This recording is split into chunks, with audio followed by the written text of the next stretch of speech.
Hi friends, అందరికీ నమస్తే. అందరూ ఎలా ఉన్నారు? Welcome back to one more mini blog అండి. మా హస్బెండ్ అయితే ఈరోజు బయటకు వెళ్ళి డ్రాగన్ ఫ్రూట్స్ అయితే తీసుకొచ్చారండి.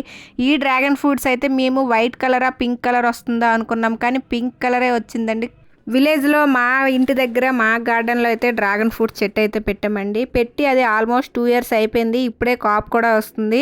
మేము మొన్న లీవ్కి వెళ్ళేటప్పుడు అయితే చూసాము, కానీ ఫ్రూట్స్ అయితే తీసేసుకోలేదు, ఎందుకంటే అప్పటికి ఇంకా ఫ్రూట్ తయారవ్వలేదు అనమాట.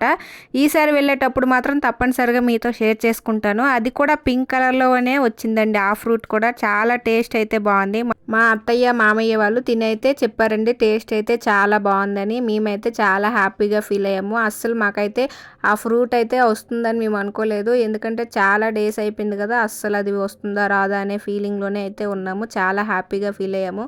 అలాగే ఇప్పుడు మేము కోసిన ఈ డ్రాగన్ ఫ్రూట్ టేస్ట్ అయితే చాలా బాగుందండి. చాలా టేస్టీగా ఉంది, అలాగే చాలా స్వీట్ కూడా ఉంది. ఈ డ్రాగన్ ఫ్రూట్ తినడం వల్ల ఆరోగ్యానికి అయితే చాలా మంచిదండి. దీంట్లో చాలా పోషకాలు అయితే ఉన్నాయి, అలాగే ఫ్యాట్ కూడా చాలా తక్కువగా ఉంటుంది. అలాగని రోజు తినలేం కదండి, డ్రాగన్ ఫ్రూట్ కాస్ట్ కూడా ఎక్కువగా ఉంటుంది. అప్పుడప్పుడు తింటే హెల్త్కి చాలా మంచిదనమాట. ఈ రోజు అయితే మా హస్బెండ్ తెచ్చారు, మేము అందరం కలిసి అయితే తిన్నామండి. వీడియో నచ్చితే like and subscribe. Thank you for watching. Bye bye.